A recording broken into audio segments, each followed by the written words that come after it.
저의 경험에 비추어 보면 압도적인 비율로 여성분들이 이혼을 원하는 경우가 많습니다. 자신과 자녀들에게 폭력을 행사하거나 외도를 일삼았던 경우에도 못 본 척 넘기고 참고 생활하신 분들이 많았죠. 그런데 남편분들이라고 해서 와이프에게 불만이 없을까요?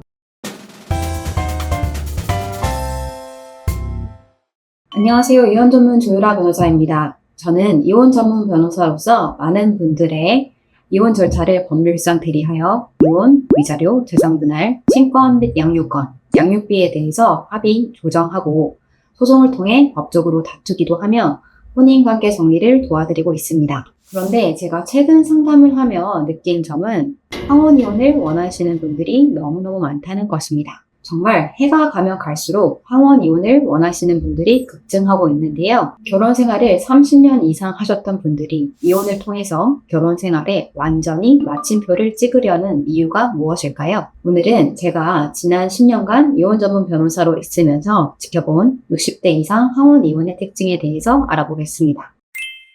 첫 번째, 최근에는 졸혼보다 이혼을 선호하는 경향이 높다는 것입니다. 몇 해 전까지만 해도 60대 이상의 분들은 법적인 절차가 까다로운 이혼보다는 법적으로는 부부관계를 유지하되 각자 독립된 생활에 영위하는 졸혼을 희망하시는 분들이 많았는데요. 최근에는 졸혼보다 이혼을 원하시는 분들이 훨씬 많습니다.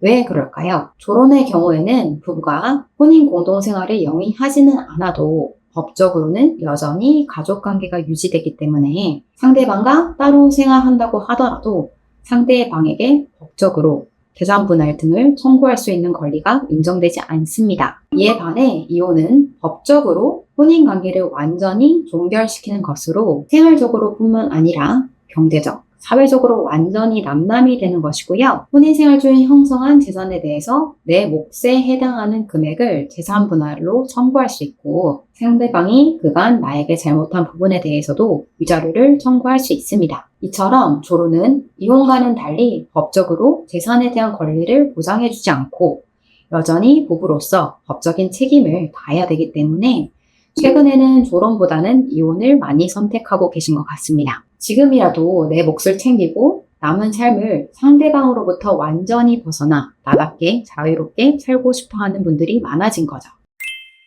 황혼이혼의 두 번째 특징, 이혼을 원하시는 쪽은 90% 이상 여성이라는 것입니다. 일단 저의 경험에 비추어 보면 압도적인 비율로 여성분들이 이혼을 원하는 경우가 많습니다. 저희 부모님 세대, 즉 현재 60대, 70대 분들만 해도 여성은 집에서 자녀들을 키우며 남편을 내조하는 것을 당연하게 생각하고 생활하셨죠. 남편이 경제 활동을 하다 보니 아무래도 가정 내에서 남편의 목소리가 크고 여성은 수동적으로 남편의 뜻에 맞춰서 생활하는 경우가 많았습니다. 심지어 남편이 혼인생활 내내 욕설을 해도 자신과 자녀들에게 폭력을 행사하거나 외도를 일삼았던 경우에도 못 본 척 넘기고 참고 생활하신 분들이 많았죠.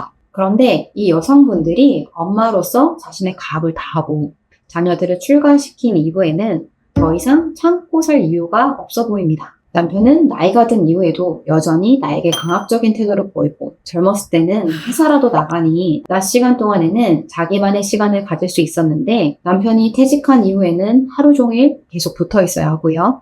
또 하루 종일 집에 있으면서 손 하나 까딱하지 않고 끼니 타령만 하면서 예전에 돈 벌 때처럼 자신을 왕처럼 대우해주길 원하니 여성들 입장에서는 퇴직 이후에도 아무런 태도 변화 없이 나에게만 일방적인 희생을 강요하는 남편이 좋아 보일 리 없습니다. 그런데 남편분들이라고 해서 와이프에게 불만이 없을까요? 남편분들도 3, 40년 열심히 일하고 퇴직하고 이제 좀 편안하게 노후를 보내고 싶은데 집에서 아내는 그간 내 노고는 알아주지 않고 삼식이다 하면서 부엌만 하니 기분이 좋지 않습니다. 그럼에도 남성분들은 대체로 혼인관계를 유지하고 싶어 하는데 왜 여성들이 이혼을 강력하게 원하는 걸까요? 남성분들은 오랜 세월 동안 와이프분의 내조를 받아왔기 때문에 혼자 밥을 챙겨 먹고 혼자 청소를 하는 등 기본적인 생활을 유지하는 것에 부담을 느낄 수밖에 없어요. 그리고 여성분들은 모임 등 사람들과의 교류가 활발한데 남성분들은 상대적으로 그렇지 않다 보니 가족들 없이 지내다 보면 사회적으로도 단절되는 경우가 많습니다. 그런데 제 생각에 남성들이 이혼을 원하지 않는 것은 이런 이유들보다는요.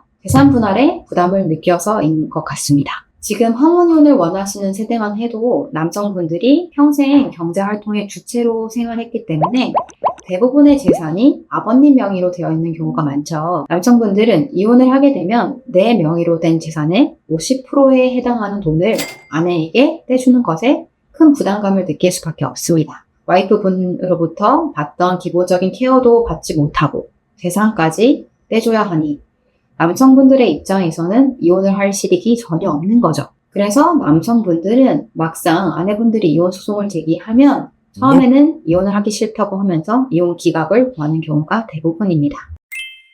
황혼이혼의 세 번째 특징, 자녀분들이 부모님에게 적극적으로 이혼을 권유하는 경우가 많다는 것입니다. 제가 사건을 진행하다 보면 자녀분들이 이혼 소송을 알아보시는 경우가 정말 많아요. 특히 강압적인 아버지와 순종적인 어머니 밑에서 자란 따님분들이 장성한 이후에 자신의 어머니에게 엄마, 더 이상 참고 살지 마 하면서 이혼을 권유하는 경우가 정말 많은 것 같아요. 자녀분들이 이혼 전문 변호사를 직접 알아보고 상담에 동행해서 부모님의 결혼 생활에 대해 말씀해 주시는 경우도 정말 흔합니다. 그리고 이혼 소송이 진행된 이후에도 적극적으로 부모님을 위해서 진술서를 써주기도 하세요. 예를 들어 어머니께서 혼인 기간 동안 일상적으로 아버님으로부터 폭언을 당했다라는 경우 사실 몇십 년간 이어진 폭언, 폭력 등을 입증할 증거 자료가 많이 없잖아요. 이런 경우에 자녀분들이 직접 나서서 우리 엄마가 아빠로부터 언제 이런 일을 당했어요 라는 등의 구체적인 진술을 해주시고 이런 내용들이 증거로 인정되어서 이혼이 인용되는 경우도 많이 있습니다. 오늘은 황혼이혼의 특징에 대해서 말씀드렸는데요. 오늘 영상이 황혼이혼을 고민하시는 분들께 도움이 되었기를 진심으로 바랍니다. 지금까지 조유라 변호사였습니다. 감사합니다.